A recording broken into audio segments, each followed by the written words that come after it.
Welcome to The Explainer. Today we're diving into something that literally affects almost every single one of us, our screens. Or more specifically, the hidden mechanics operating just beneath the glass. We're going to uncover exactly how everyday apps use psychology and deceptive design to monopolize our time and harvest our personal data. Okay, let's dive into this. Have you ever wondered why it is so incredibly hard to just close an app? Or why clicking no on a website feels like navigating a giant maze? Well, this is the central mystery we're unmasking today. It's not necessarily a lack of willpower on your part. It's actually a phenomenon deeply embedded into the very architecture of the digital platforms we use every single day. Let's kick things off with Section 1, the dating app deception. To see how this architecture works in the wild, we're going to look at a pretty perfect example that recently unfolded in the dating app industry. On Valentine's Day 2024, a massive class action lawsuit was filed against Match Group. Now, they're the parent company behind major platforms like Tinder, Hinge, and OkCupid. If you've seen ads for Hinge, you're probably familiar with this famous quote, "Designed to be deleted." It's the shiny marketing promise suggesting the app works so well, you just won't need it for very long. And Match Group defends this strategy, claiming their core desire is to actually connect individuals and get them on real dates. But if you contrast that super shiny marketing slogan with the lawsuit's core allegation, it is a completely different story. The plaintiffs argue that these apps aren't designed to be deleted at all. Actually, they're designed to be repeated.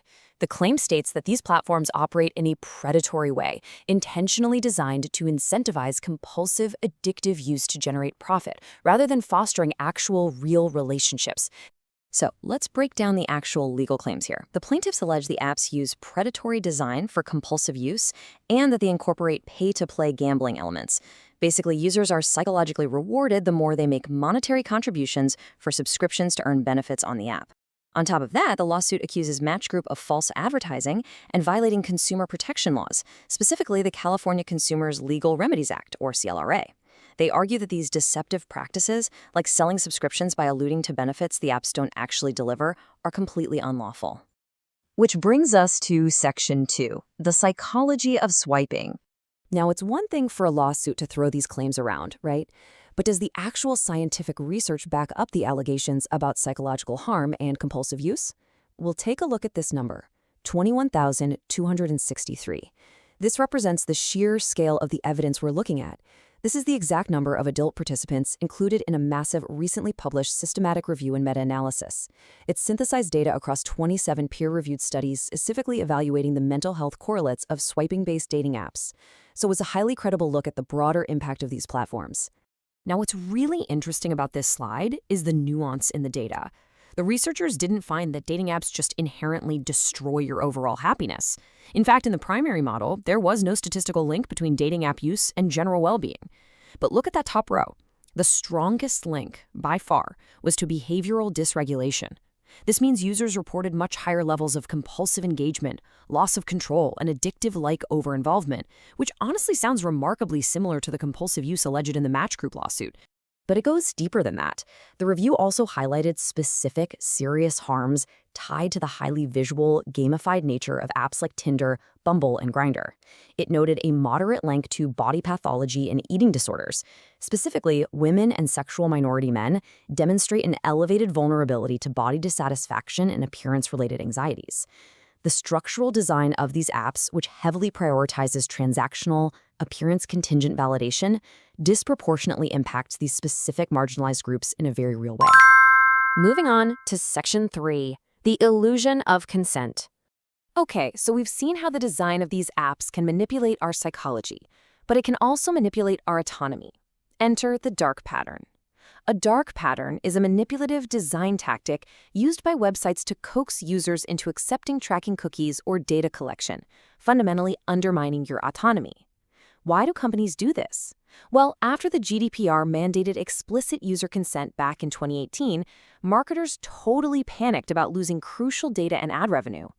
To counter this, research shows roughly 67% of U.S. companies now deploy these sneaky consent banners to nudge you into saying yes, all while trying to technically stay legally compliant.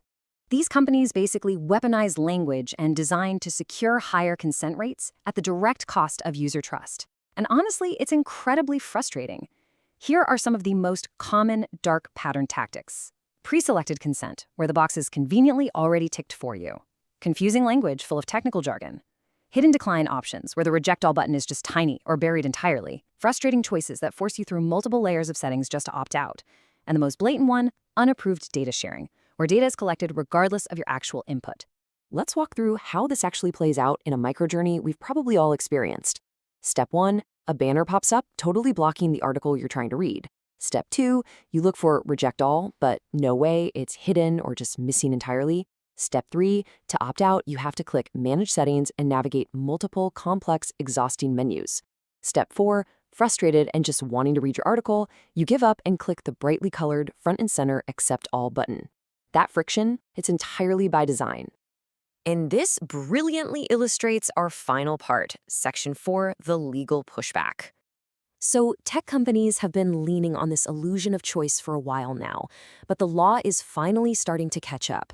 Utilizing dark patterns isn't just shady anymore, it is increasingly illegal. Legal frameworks across the globe are cracking down. From California's CPRA and Colorado's CPA to Europe's GDPR, the UK Data Protection Act, and even the FTC's rules on unfair and deceptive acts here in the US. Under these laws, consent obtained through manipulation or trickery is considered totally invalid. If a company hides the decline button, the consent they gather doesn't legally count. Let's trace the real-world consequences of this by looking at a landmark case. In 2018, GDPR was implemented to protect user data.